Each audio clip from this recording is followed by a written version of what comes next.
Merci René. Tout d'abord, je tenais à vous remercier tous les deux pour votre invitation. Je suis ravi de faire une résurgence dans les différents projets de recherche qu'on a eus. Je me sens aussi un petit peu loin de vos recherches. J'ai l'impression de me sentir comme un archéologue un petit peu des fake news et du faux, et que je parle aussi un sujet que j'ai commencé à explorer il y a plus de 20 ans, de par ma propre fascination pour le spectacle de magie. Et je travaille toujours comme un peu un artisan, en essayant d'élaborer des théories, en voyant si elles peuvent fonctionner en spectacle, et comment mes spectacles peuvent réinjecter des éléments de théorie. Euh, voilà. Interroger les puissances du faux dans l'art magique se relève pour moi d'un paradoxe, puisque l'art magique, l'illusionnisme, est une forme de spectacle populaire, et que sa spécificité tient pour moi à la construction d'une tromperie avouée, qui est constamment rappelée et que je postule comme seule condition de son existence. Cette position ontologique n'est pas partagée par l'ensemble des chercheurs et des artistes magiciens, mais à l'image du mot magie, qui est pris au cœur d'une constellation de définitions, je postule cette forme un petit peu comme arrêté, qui me permettra de plus, dans un second temps, d'élargir un petit peu cette conception. Euh, En ce sens, pour moi, le spectacle magie entretient un rapport particulier avec ce que James Cook a parlé a nommé les arts de la déception. Euh, Puisque si on considère la déception comme une tromperie, l'art magique ne relèverait pas de cette tromperie, puisque c'est une tromperie avouée, ou en tout cas rappelée. C'est pour moi cette condition d'existence. Euh, James Cook, du coup, attribue cet art de la déception à la figure de Barnum, qui effectivement a développé cette idée de tromperie du spectateur avec There's a Sucker Born Every Minute, cette idée qu'on va pouvoir avoir une personne à tromper chaque minute qui existe. Et puis je ne sais pas si vous connaissez cette théorie This Way to the Egress, qui était une tromperie dans ses propres entresorts, où egress, en fait, c'est un ancien mot en anglais qui dit sortie. Donc, les spectateurs ne savaient pas qu'ils étaient menés à la sortie directement, ce qui les obligeait à reprendre un ticket pour rentrer dans un deuxième temps. On est dans des tromperies qui ne sont pas avouées et qui servent le spectacle. Ce qui fait que dans ces représentations, dans ces cercles plus tard, on avait aussi bien des illusions, ce que vous pouvez voir dans le fond, que des phénomènes truqués, et qu'on ne savait pas forcément où placer la limite entre des phénomènes réels et des phénomènes simulés.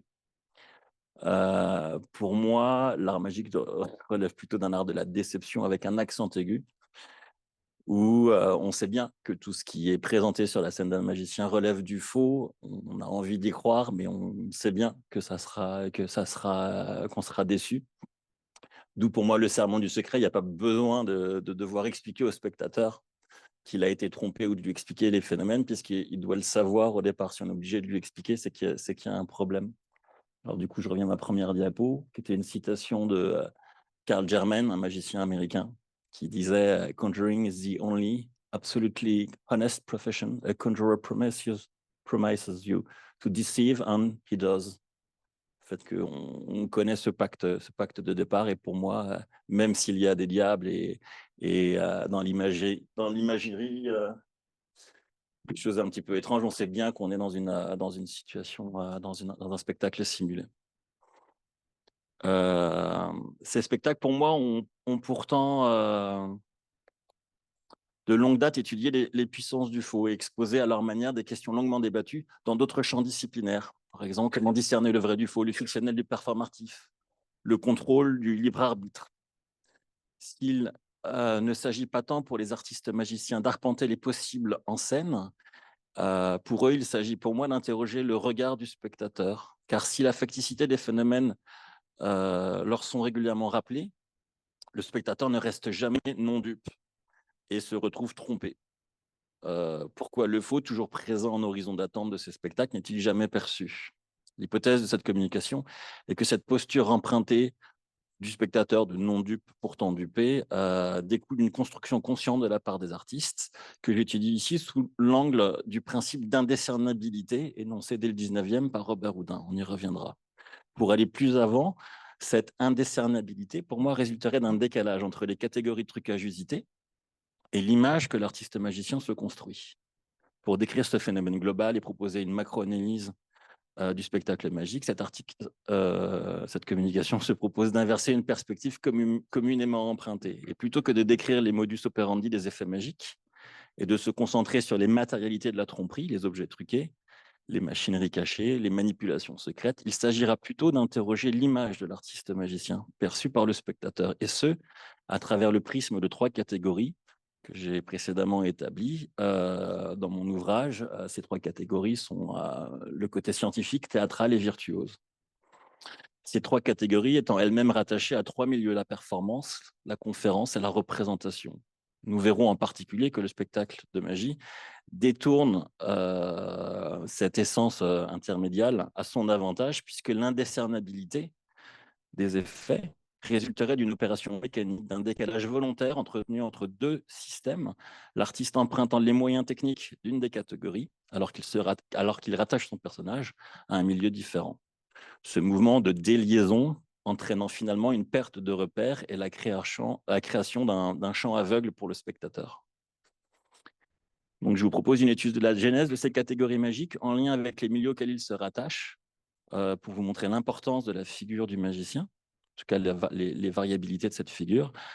Puis la notion d'écriture magique, dans un second temps, permettra de saisir comment l'imaginaire de ces figures concourt au principe d'indécernabilité, qu'on verra, puisqu'en admettant tacitement ces catégories, le spectateur adhère lui aussi, sans le savoir, à un pacte de lecture, ce qu'on verra dans un troisième temps.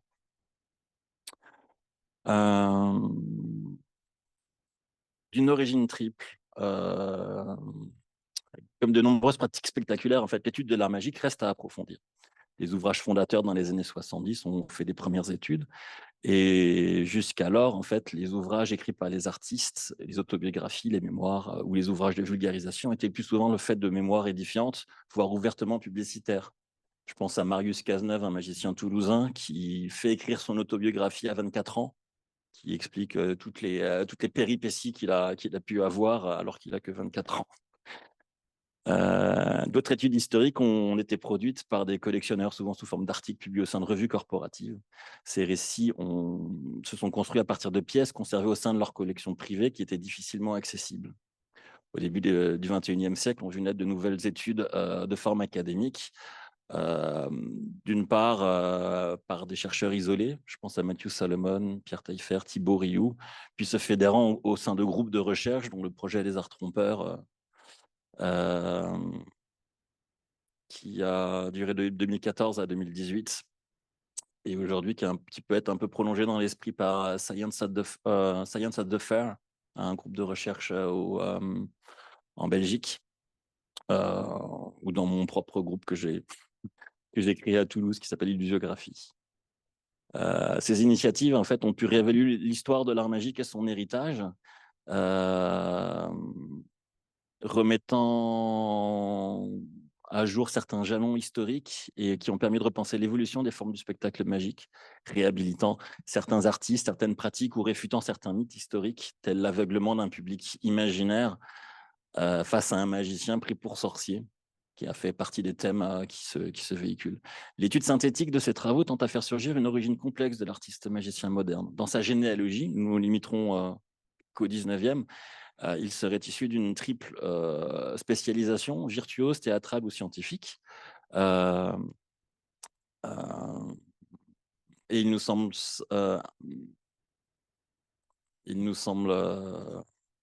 et on a l'impression, et j'ai l'impression en fait que les magiciens ont réussi à volontairement se rapprocher ou s'éloigner de ces 3 pôles pour suivre les courants de pensée de leur époque et pour mieux induire en erreur les spectateurs sur leurs réelles connaissances et leurs réelles aptitudes. Du coup, je vous propose une petite circulation entre ces 3.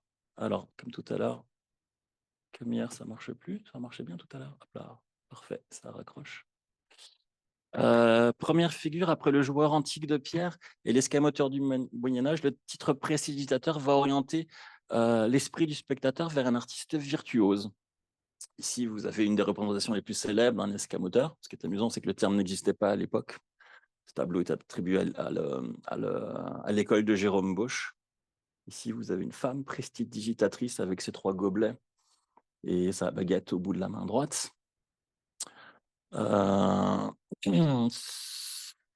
c'est une évolution des termes, hein. Le terme est inventé en 1819 et on voit que progressivement, en rouge, le terme prestidigitateur va plaire beaucoup plus au public que celui d'escamoteur, qui sera considéré comme un vieux terme. Ce terme prestidigitateur est inventé par Jules de Rovère en 1819 et popularisé par Jean-Eugène Robert Houdin, on y reviendra. Et ce terme a l'avantage de mettre en exergue une opération manuelle, prestidigitateur, les doigts rapides, une souplesse des doigts qui expliquerait le fonctionnement des tours présentés. Le terme léger de main en anglais, ainsi que l'adage américain The hand is quicker than the eye, verse dans la même veine d'interprétation, la main travaillant secrètement alors que l'esprit du spectateur se pose ailleurs. Des détails du tableau de Jérôme Bosch où, en parallèle du magicien à droite, on a la main du voleur à gauche qui vient dérober la bourse d'un des spectateurs. Au début du XXe siècle, l'implantation du terme de manipulation ancrera durablement une forme dont l'essence des effets ne tiendrait qu'à la virtuosité des passes secrètes et des tours de main invisibles.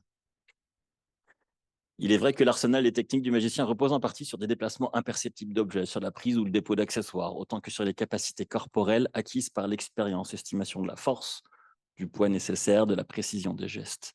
Le genre virtuose du spectacle magique trouve une figure limite dans le numéro de jonglerie, dont Jean-Eugène Robert Houdin, lui encore, avait pointé la dérive. Il dit « Le magicien n'est point un jongleur, c'est un artiste dont les doigts sont plus habiles que prestes. » J'ajouterais même que dans l'exercice de prestidigitation, plus les mouvements sont calmes, plus doit être facile l'illusion des spectateurs.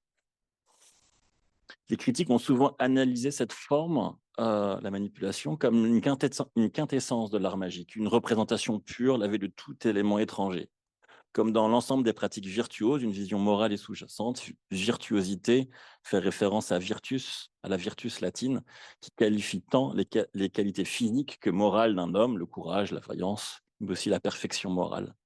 Les spectacles construisent ainsi un artiste vertueux dont le succès repose sur un dépassement de soi et une difficulté apparemment vaincue.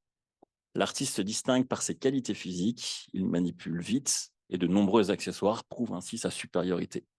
Cette vision se trouve dans l'analyse du professeur Binet qui, à la fin du 19e siècle, énonce... Est-ce que c'est... Non, je n'ai pas mis la citation, pardon. Énonce que pour exécuter l'escamotage sans boîte, sans fil caché, avec le seul concours de son adresse, c'est le vrai triomphe du prestidigitateur. Il ne faut pas seulement des jours d'exercice devant la glace, mais des mois et des années.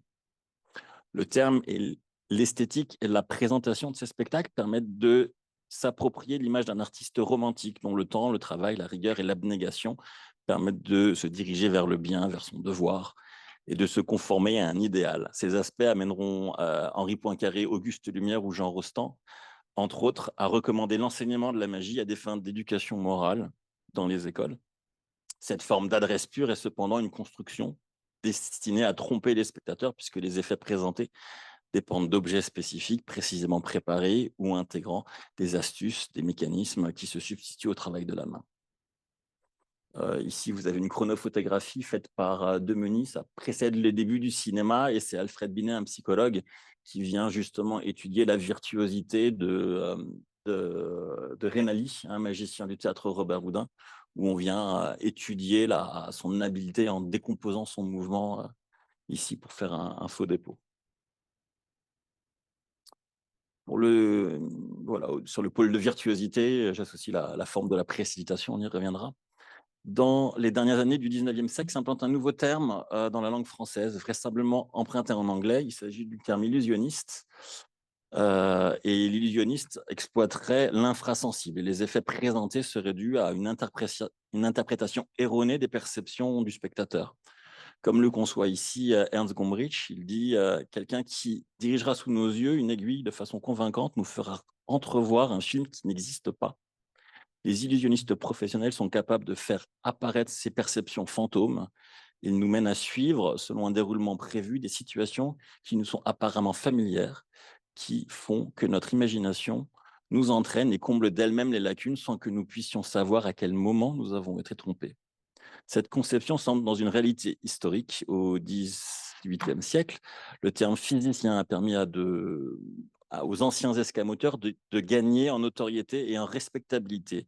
Ils s'approprient d'une part les titres de ces hommes de science et une partie de leur répertoire.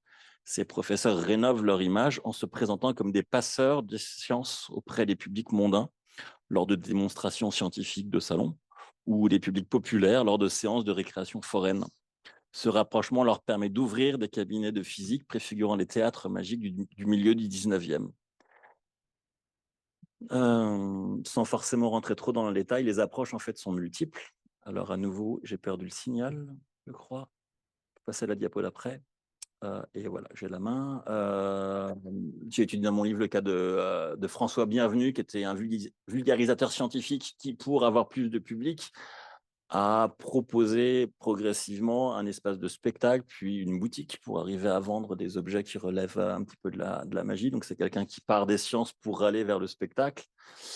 J'ai pu faire des études sur Giuseppe Pinetti, qui lui est au contraire un homme complètement du spectacle et qui va essayer de faire des démonstrations à l'Académie des sciences à Bordeaux en 1780 et se prendre arbitrairement le titre d'agrégé de l'Académie de Bordeaux. Vous voyez le terme rayé, c'est l'ouvrage qui est à l'Académie de Bordeaux.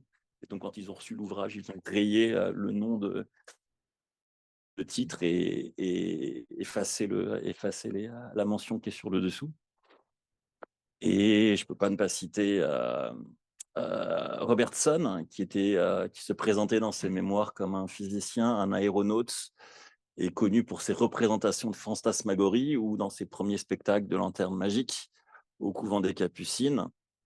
On avait pendant 2 heures la présentation du galvanisme, ici les effets du courant sur le corps, la présentation d'automates, d'automates avec la renommée. Ici le miroir de l'avenir, qui était une illusion d'optique, et la femme invisible, je suppose que c'est la femme invisible, on voit bien qu'elle n'est pas là, qui était une illusion acoustique. Et c'est seulement au bout de 2 heures d'expérience scientifique où les spectateurs étaient invités qu'on avait le droit de rentrer à droite dans la chambre des fantasmagories où on avait les spectacles de lanternes magiques. Ce qui est intéressant, c'est que l'univers scientifique est indissociable de cet effet perceptif qu'on raccroche au cinéma, alors qu'on est complètement dans un univers scientifique avec ces apparitions de fantômes. Ce phénomène, ce passage par la science, a permis aussi de faire rêver les spectateurs aux futures inventions possibles par la science, actualisées artificiellement sur la scène le temps d'un spectacle. Je pense aux joueurs d'échecs que René nous a montré là hier, aux automates de Robert Houdin qui semblent complètement autonomes, mais aussi des effets de communication à distance, de transmission d'images ou de pensée. La science rattrapant ces effets présentés en scène, un des grands spectacles du 18e, c'était d'allumer la salle par un coup de pistolet. Donc le magicien rentrait, tirait un coup de pistolet et l'ensemble des chandelles s'allumait. Si on décide de faire cet effet aujourd'hui, la science, l'électricité nous permet de le faire tous les jours en rentrant dans une salle. Ça me fait penser, avec l'intelligence artificielle, un effet magique qui s'appelle confabulation, où on demande au spectateur un lieu, le nom d'un restaurant, un lieu, et on produit une image où il y a l'image du magicien qui est en train de manger dans un restaurant qui a été choisi dans un lieu donné, où on voit la Tour Eiffel. Avec l'intelligence artificielle, on pourrait très facilement générer ces images et les imprimer assez facilement. Donc, du coup, on a la science qui rattrape les effets magiques et qui force les magiciens, du coup, à aller explorer un peu plus loin. Inversement, pour moi, au moment de l'accessibilité de ces technologies par les spectateurs, on a un retour pour moi de la figure du magicien ou des effets magiques qui fait craquer les représentations et donne l'envie aux spectateurs de s'approprier ces nouvelles technologies. J'ai fait toute une étude sur les récréations photographiques.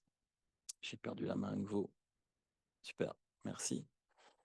où quand la photographie passe au grand public, on a toute une série de trucages inspirés des effets magiques qui sont présentés sur scène. Ici, vous avez un photobuste, vous avez un décapité ou des duplications de personnages sur la droite.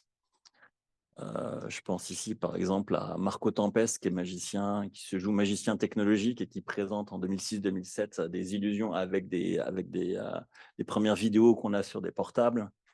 Ici, l'arrivée des tablettes, l'utilisation de caméras infrarouges sur la scène des magiciens. Et cette approche par l'effet magique a été théorisée par Guy Kawasaki, qui était concepteur chez Apple, je crois, et qui parle de l'effet waouh, où effectivement on est comme un spectateur face à un effet magique qu'on n'arrive pas à comprendre et qui crée cette espèce de pulsion d'achat qui fait qu'on va avoir envie d'acheter ces objets commerciaux. Cette figure du coup du magicien illusionniste, on l'a vu, peut être associé à Marco Tempest, qu'on a vu, qui se joue de ça, ou d'aujourd'hui Luc Langevin, sans forcément reprendre l'imagerie scientifique. On voit que cette ampoule et cette espèce de regard dans l'ampoule reprend l'iconographie de Tesla, entre autres, et que lui-même, dans son discours, rappelle qu'il a fait des études scientifiques, etc. À nouveau, en se pensant du côté des principes mis en œuvre sur scène, il est vrai que de nombreux trucages scientifiques peuvent être relevés. Historiquement, les magiciens se sont montrés pionniers dans l'exploitation des possibilités médiatiques apportées par des nouvelles inventions. C'est le cœur de mes premières recherches sur le cinématographe, mais aussi ce que nous avons montré avec mon collègue Pierre Taillefer euh, sur les débuts de la photographie. Euh, on pourrait prolonger ces études sur les débuts de la radio, sur les débuts de la télévision ou les premières vidéos sur YouTube et le détournement des trucages. L'expression américaine being smoke on mirror souligne cette réalité illusionniste telle que la magie optique qui trouve un nouvel essor dans la dernière moitié du 19e au moment de l'électrification progressive des théâtres. On a ici des installations scientifiques sur la scène. À droite, le Tanagra Théâtre qui permet de faire apparaître des petites miniatures sur scène. On est en 1907, je crois. Les spectres sur la gauche qui font apparaître des images fantomatiques. Sylvie nous a montré un spectre hier. Et en bas, le théâtre noir qui se développe en 1880 avec l'arrivée des projecteurs sur la scène théâtrale. Sur la scène des illusionnistes, ce qui m'intéresse, c'est que la conception des trucages n'est plus la même. Il n'est plus dans les objets, tel un double fond, mais le trucage s'étend à l'ensemble de la scène. Le trucage n'est plus camouflé, il est non visible, il est invisible, imperceptible. Le fonctionnement n'est plus basé sur un hypothétique geste rapide que le spectateur effectuerait, ou encore un détournement d'attention qu'il aurait effectué. Ici aussi, cependant, la figure est trompeuse puisque l'ensemble de ces effets nécessite une mise en scène particulièrement étudiée, comme l'a démontré par exemple les magiciens Neville Masculine et David Devant en 1911, quand ils parlent de la mise en scène qui est indissociable de l'effet scientifique. Le troisième pôle que je voulais voir, donc l'illusionnisme sur le pôle scientifique, le troisième pôle, du coup, le pôle théâtral, enchanteur, le terme enchanteur pourrait constituer ce troisième titre associé aux catégories du spectacle magique, marqueur d'une orientation théâtrale du spectacle. Dès les Deus ex machina scéniques du théâtre antique jusqu'aux créations contemporaines de la compagnie François Delarosière ou d'Aurélien Bory en France ou celle de Roger Lepage, par exemple, au Canada, en passant par toutes les pièces à machine du théâtre des Tuileries, l'art magique a bénéficié encore aujourd'hui de tout un savoir-faire tiré du monde du théâtre. Capter, adapter ou détourner, les dispositifs du plateau sont à la base du fonctionnement de certains effets magiques actuels. Pensons qu'au trap, par exemple. D'autres spectacles reposent sur l'affirmation d'une forme théâtrale par la présence même d'éléments de décor, de costumes pittoresques ou historiques, et reprennent les codes et les normes du théâtre. Scansion en actes, séparation, actes, scène publique, texte linéaire, quatrième mur, etc. Ici, vous avez une pièce magique présentée au théâtre Robert Houdin, Le rêve du docteur Mélius, par exemple, avant que Méliès s'intéresse au cinéma. Et vous avez la devanture du théâtre Robert Houdin qu'on voit en photographie avec... Alors, on ne sait pas très bien qui est cette personne, mais on dirait un personnage qui vient faire la promotion du spectacle habillé de manière assez étrange. devant la façade du théâtre Robert Houdin, ici. Je vois qu'on la date de 1902, cette photographie. À ces réalités techniques et formelles se conjuguent une esthétique et un discours plus ou moins affinés. Dès lors, les productions visent à dépasser la question de l'impossibilité. Les créateurs chercheraient dans ces formes, sans rien concéder aux effets, à faire naître des émotions, à transmettre une vision du monde. Ces aspects se retrouvent aussi dans l'affirmation de personnages, tantôt empreints d'artificialité, caricaturaux, parodiques. Ils se rattachent souvent au théâtre du merveilleux. La forme théâtrale du spectacle magique prend un essor important dans un contexte ambigu des manifestations spirites. Après avoir tenté de dévoiler leurs secrets, puis de reproduire les phénomènes, les magiciens adoptent une posture en décalage. Ils rejettent le caractère austère des développements scientifiques et les reprises littérales de ces phénomènes pour parodier les séances occultes, pour en faire des bouffonneries inénarrables, comme dirait Méliès. Donc, on vient plutôt parodier les spirites. C'est ce qui aura été, c'est ce qui plus tard on va associer à une forme spécifique que Sam Sharp va nommer les pièces magiques. Ces pièces magiques se multiplient à la fin du 19e siècle. Et cette forme-là provient d'une démarche démystificatrice.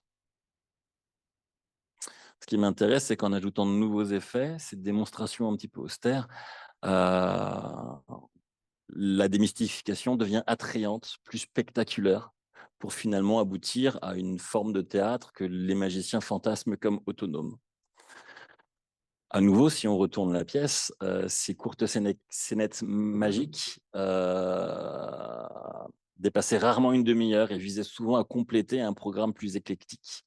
L'historien Jim Steinmeyer, s'exprimant sur l'une de ses productions, assure que le texte de ces pièces était peu travaillé et que le recours à l'occulte permettait des surprises, des complications et des illogismes qui autrement auraient été tout à fait absurdes. Jasper Masculine était allé plus loin en 1930, annonçant que ces pièces magiques étaient conçues d'abord pour régénérer d'une manière amusante de vieux trucs.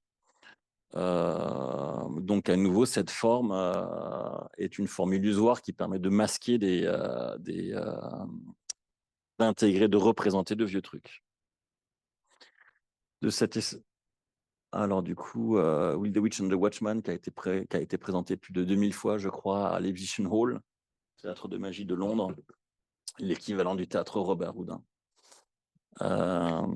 Cette généalogie montre la diversité des formes magiques. Elle démontre aussi la complexité d'une étude synthétique du spectacle de magie. Les catégories apparentes et reconnues par les spectateurs font naître des commentaires critiques spécifiques sur la science, sur le théâtre, sur la virtuosité. Mais ces spectacles ont souvent été aussi rapprochés à des formes limites, comme la jonglerie, on l'a vu, le théâtre ou la conférence, évalués à l'aune de ces formes limites que nous avons pointées. Du coup, pour vous illustrer un peu ce paradoxe, je voulais vous parler de cet effet de la bouilloire magique qui, en 1904, arrive à Paris. Et on a 3 spectacles qui sont présentés en même temps à l'Olympia, au Théâtre Palace et à Parisiana. Et du coup, il y a une espèce de petite polémique qui se... J'ai perdu la... Il y a une petite polémique pour savoir qui est-ce qu'il faut, quel est le meilleur spectacle. Est-ce que le meilleur spectacle, c'est celui de l'auteur, de l'inventeur, celui qui a écrit le spectacle, qui l'a inventé, dans le premier cas? Est-ce que c'est celui du manipulateur, du magicien qui va rendre encore plus impressionnant les effets qui sont présentés? Ou est-ce qu'il faut encenser le chimiste, le scientifique, qui lui se colle le plus proche possible de la conférence? On a un espèce de spectacle, on ne sait pas sous quel auspice l'analyser. Et on est bien pour moi dans cette espèce de triangle où on ne sait pas très bien comment évaluer ce spectacle. Pour moi, en plus, cette organisation du spectacle magique se conçoit en cycle et qu'on a des régénérations régulières au rythme des inventions scientifiques. On a une nouvelle invention que l'on peut présenter de manière assez impressionnante face à un spectateur néophyte qu'il va falloir théâtraliser pour l'amener de manière indirecte, pour, dans un troisième temps, revenir à une espèce de pureté en en oubliant finalement cette technologie pour l'intégrer ailleurs. Cependant, pour moi, quelles que soient les formes empruntées, l'attrait et la persistance du spectacle magique démontrent que notre capacité à détecter les manifestations du faux est toujours déjouée. Les ressorts de cette tromperie résident en grande partie dans les genres que le spectateur identifie sur la scène. Ils l'induisent en erreur et participent pleinement de la perte de repère du spectateur. Pour cela, il nous est nécessaire d'entrer dans les guides de création des effets magiques.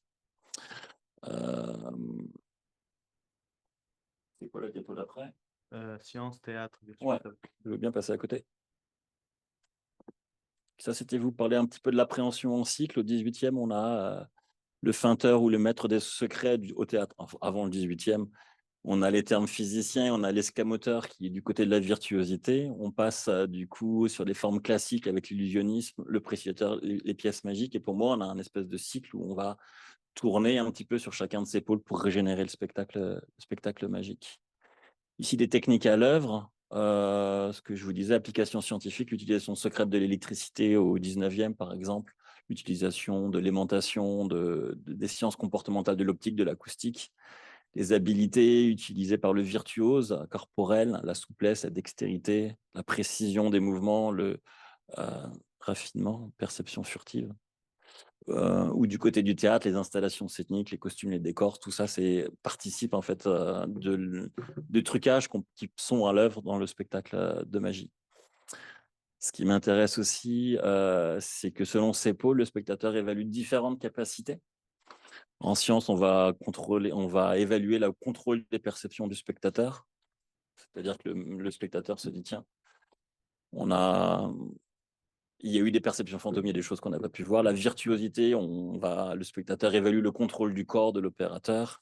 Et du côté théâtral, on évalue le pouvoir à faire naître des émotions sur scène. Pour parler des effets magiques, du coup, je dois faire un crochet par l'écriture magique, puisqu'il est fréquent de lire que les possibilités des trucages sont infinies et qu'ils se fondent sur de multiples trucs, astuces ou subtilités. Or, Brignogan, dans l'avant-propos d'un ouvrage, affirmait déjà que les moyens employés pour produire des illusions ne sont pas illimités et que le même truc sert de nombreuses fois sous des formes différentes. Ces deux considérations se rejoignent sur l'idée que la combinaison de principes de base permet de mettre en œuvre de multiples trucages.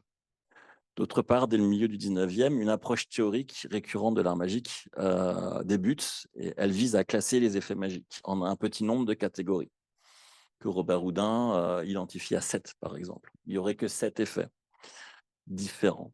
Apparition, disparition, transformation, lévitation, etc. Ces quelques catégories sont cependant à rapporter au nombre important de descriptions techniques conservées à ce jour. Christian Fechner, dans sa bibliographie de la prestidigitation, liste 11 000 titres francophones qui décrivent des effets magiques. Donc, on a 11 000 titres de livres comparés à 7 effets. Apparition, disparition, transformation, etc. Ce qui est intéressant, c'est qu'au moment où l'artiste magicien doit concevoir un trucage, il choisit les moyens et les techniques de réalisation de son effet. Ces choix ne dépendent pas uniquement de l'espace de représentation ou d'un investissement financier. Ainsi, si les mêmes effets sont incessamment présentés, les options adoptées pour leur mise en œuvre relèvent de multiples décisions aboutissant à une écriture magique qui induit une esthétique spécifique et construit le genre du spectacle. Du côté de la salle, lorsqu'un effet se produit sur scène, il peut générer différentes réactions chez un spectateur.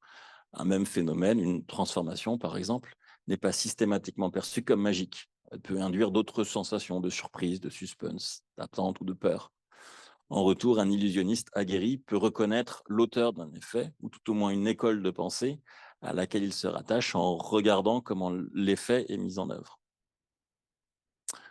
Bien évidemment, il serait naïf de considérer que le spectateur est passif devant les effets magiques.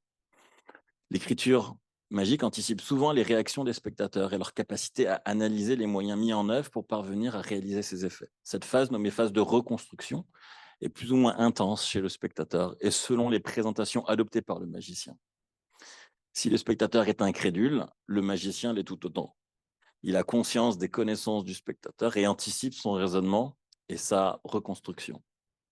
Tel un axiome de base, Robert Houdin avait énoncé cette hypothèse fondatrice de l'écriture magique. Est-ce que je vais pouvoir Voilà. Le principe d'égarement, qui est pour moi un espèce de pierre angulaire.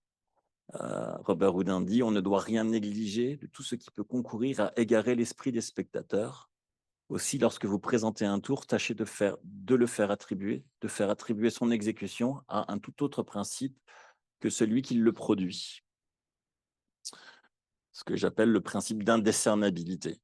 Le mot-clé, c'est de faire attribuer. Comment on fait attribuer son exécution à un tout autre principe?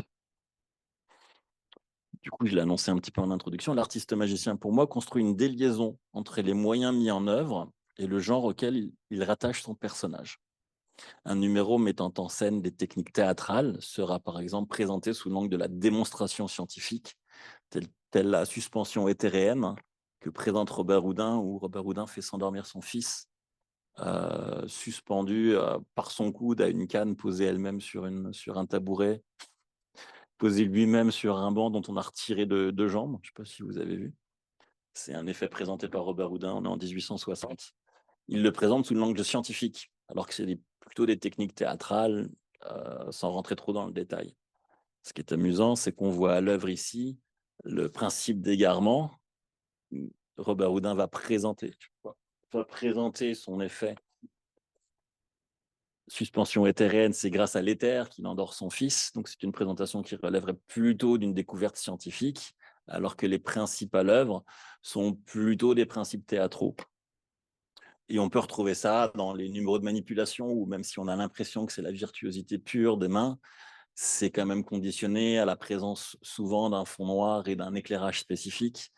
Quand on a le théâtre noir, on va se rattacher à une esthétique théâtrale puisqu'on a des costumes blancs très visibles, alors que les costumes blancs sont nécessaires à des illusions scientifiques. Du côté scientifique, on a systématiquement cet effet de déliaison. On a l'impression de percevoir quelque chose et les moyens en œuvre relèvent d'un autre pôle. L'égarement de l'esprit tient donc autant aux moyens mis en œuvre qu'à la manière dont ils sont présentés, chaque genre magique entraînant des réceptions particulières et pour moi crée des pactes de lecture spécifiques. Je terminerai du coup sur cette idée de pacte et d'induction des pactes, comment on crée ces pactes chez le spectateur. Théâtraliser le spectacle magique, pour moi, tendrait à proposer un pacte fictionnel au spectateur. Au théâtre, habituellement, un spectateur ne s'interroge pas sur la vérité des phénomènes auxquels il assiste, dès lors qu'il sait qu'il est dans la fiction. En somme, le spectateur sait que ce qu'il perçoit est faux, il l'admet et oublie ses questions. Le pacte fictionnel conduit à faire oublier la question de la vérité, ou plutôt à l'admettre comme une illusion de base, condition même de la représentation. Les efforts des artistes magiciens à épouser la forme théâtrale visent à induire momentanément ce pacte fictionnel. Par l'ensemble des discours et des éléments présentés en scène, le spectateur adopte temporairement cette posture qui sera dénoncée au moment de la réalisation de l'effet magique. Les démonstrations virtuoses, pour moi, apparemment proposées en scène par l'artiste magicien, génèrent une réception performative.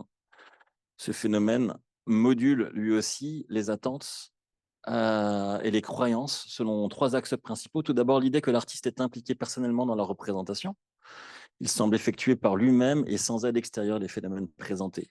L'annonce de la représentation ou les premiers gestes du magicien informent de la teneur des événements à venir.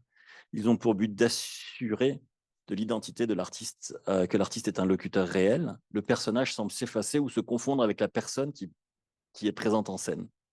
Les phénomènes sont alors considérés comme des actes réels. Les couteaux sont tranchants, les armes sont chargées, le numéro est risqué. Finalement, le registre de la prouesse tend à faire croire à l'unicité de la performance. La logique du plus en plus fort tend à faire surgir le risque de l'échec, du faux pas, de la chute ou de l'accident. Cette logique de la surenchère permet à l'artiste de se surpasser et de prouver qu'il est constamment possible de repousser les limites de la représentation. L'artiste, jouant de ces normes, peut mettre en scène l'échec, rejouer les mêmes effets en augmentant leur difficulté, les yeux bandés ou avec de nouveaux objets. Cette présentation performative accroît la tension inhérente au déroulement du spectacle et ajoute au dénouement le dépassement de soi. Le genre scientifique du spectacle magique nous semble faire naître à un pacte de réception pédagogique. L'artiste s'adresse alors aux spectateurs ou à une partie d'entre eux pour faire la démonstration de son savoir. Il se passe en intermédiaire entre la connaissance et un néophyte.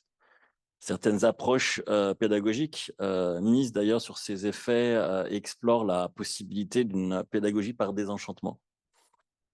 L'artiste en scène se pose alors comme un savant, il analyse et étaye ses propos par des éléments historiques ou contextuels. La présentation tourne alors à la leçon, reléguant parfois le spectateur à une posture d'ignorant.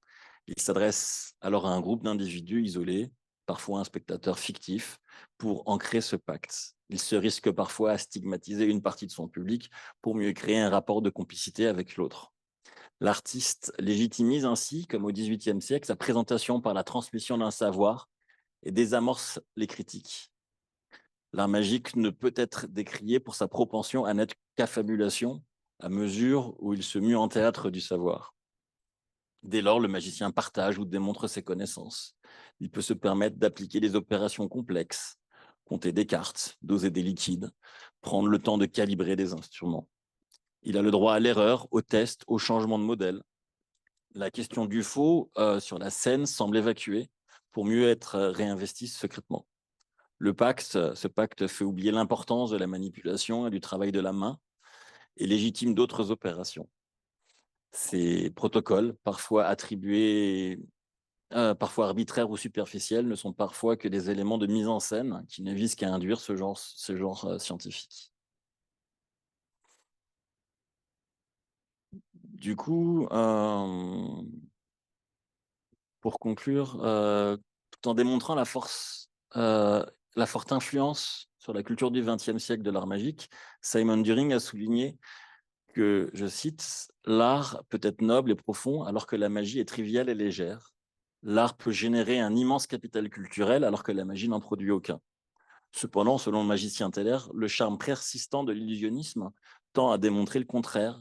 La fascination pour ce genre de spectacle explique la persistance de ces numéros ou de numéros qui ne se soucient ni de présentation ni d'originalité. » Pour moi, il y a quelque part une quintessence de la mise en spectacle dans l'art magique, puisque pour moi, rien n'y est noble. On n'a pas de texte précisément écrit, on n'a pas de record physique, on n'a pas de technologie de pointe, il n'y a rien de nouveau, mais le spectacle reste fascinant. Ce charme résiderait pour moi dans le fait que le magicien démontre qu'il est impossible pour un spectateur de renoncer totalement à sa crédulité, quand bien même il lui est régulièrement rappelé qu'il est dans un fauteuil à contempler un spectacle imaginaire. Le spectacle magique crée une dissonance. Tout est faux, on le sait, mais tout paraît si vrai qu'on ne peut pas ne pas y croire. Ainsi, c'est le concept même du spectacle magique qui porte, c'est le concept même du spectacle qui porte la magie. Il peut s'appréhender, le spectacle magique, comme une fable qui dévoile les faiblesses de notre appréhension sensorielle du réel et notre impuissance systématique à discerner le vrai du faux. L'étude de la construction du faux, ici étudiée sous l'angle de l'indiscernabilité, pourrait être examinée également sous l'angle des techniques rythmiques, des temps forts ou des temps faibles, celle des décadrages des perceptions permettant la construction, entre autres, de réalités doubles, par exemple, sur scène. Mais le principe d'indiscernibilité, ici, montre que le spectacle illusionniste tient autant au trucage qu'au pacte de lecture induit par ces genres spécifiques que je vous ai présentés. En rapprochant la représentation d'espaces imaginaires trompeurs, l'artiste crée un cadre de réception qui, par le même effet, éloigne et met à distance les moyens réellement utilisés. Ces déplacements créent des forces contraires qui modifient le regard du spectateur et déforment son appréhension du réel. Interroger les phénomènes trompeurs, plus généralement à la lumière de ce mécanisme sorti du cadre sécuritaire du spectacle et appliqué à d'autres médias intermédiaux, comme l'infotainment, par exemple, les docufictions, ce qu'on a vu hier, permettrait pour moi de prolonger notre appréhension de l'héritage de l'art magique et la construction des puissances du faux. Nous voici arrivés au bout. J'ai oublié un petit peu mes diapos.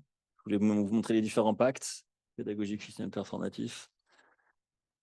Les formes limites, la représentation fictionnelle, la jonglerie ou la conférence.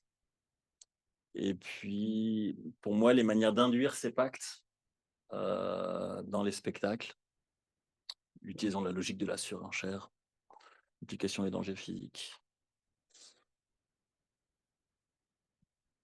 Merci à tous.